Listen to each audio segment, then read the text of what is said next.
Chris की बहादुरी के बावजूद वे उन्हें संरचना को भेदने से नहीं रोक सके। ये देखकर कि डुन कियांग में सेंध लग चुकी थी और राजा खतरे में था, क्रिस के पास दोनों ओर से घात लगाए बैठे रथों को युद्ध के मैदान में भेजने के अलावा कोई विकल्प नहीं था। एक आदमी ने अपने पंख वाले ब्लेड तैनात करने के लिए एक स्विच चालू किया।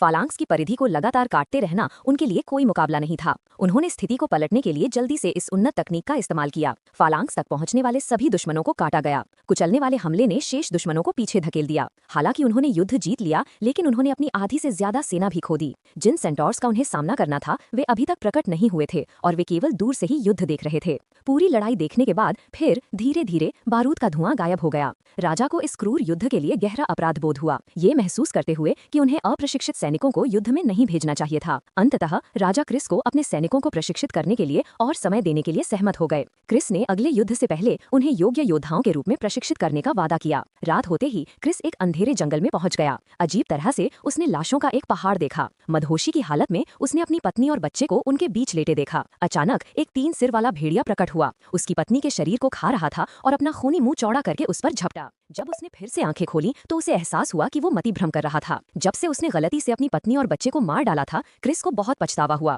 इतने सालों बाद भी वे दुखद दृश्य उसके जहन में ताजा थे। आने वाले दिनों में उसने अपनी सारी ऊर्जा अपने सैनिकों को प्रशिक्षित करने में लगा दी। क्रिस के साथ टीम के अन्य सदस्यों ने प्रशिक्षकों के रूप में काम किया और सैनिकों की निशानेबाजी और युद्ध कौशल के मामले में युद्ध क्षमताओं में सुधार किया। उनके ढाल बनाने के कौशल अभेद्य हो गए थे। कई महीनों के बाद सभी सैनिकों को योग्य योद्धा बनने के लिए प्रशिक्षित किया गया था। क्रिस एक बार फिर अपनी सेना को सीमा की ओर ले गया। इस बार उनका लक्ष्य पौराणिक सेंटोर सेना को हराना था। कई दिनों की लगातार यात्रा के बाद आखिरकार उन्हें सेंटोर सेना दिखाई दी। दिव्य राक्षस सींगों की आवाज के साथ अनगिनत सेंटोर झुंड में आ गए। वे उन पर टूट पड़े, लेकिन करीब से देखने पर वे सेंटोर थे ही नहीं। ये सब लोगों के डर से पैदा हुआ एक भ्रम था। क्रिस ने तुरंत युद्ध की तैयारी में एक ढाल की दीवार खड़ी करने का आदेश दिया। व्यवस्थित रूप से प्रशिक्षित ये सेना पहले से ही भयभीत और खामोश थी। दुश्मन के शक्तिशाली हमले का सामना करते हुए क्रिस ने सड़क के दोनों ओर घात लगाए बैठे धनुर्धारियों को अचानक हमला करने का आदेश दिया, जिससे हमलावर घुड़सवार सेना अचंभित रह गई। फिर तीरों की एक और लहर ने पीछे की पैदल सेना को चीर डाला। मोर्चे तक पहुंचने से पहले ही दुश्मन को नुकसान उठाना पड़ा था। दुश्मन की हार देखकर टुकड़ी आगे बढ़ती रही। दुश्मन की जलती तलवारों और आने वाले हमलों का सामना करते हुए सैनिकों ने कुशलता से अपनी ढालों का इस्तेमाल करके उन्हें आसानी से हरा दिया।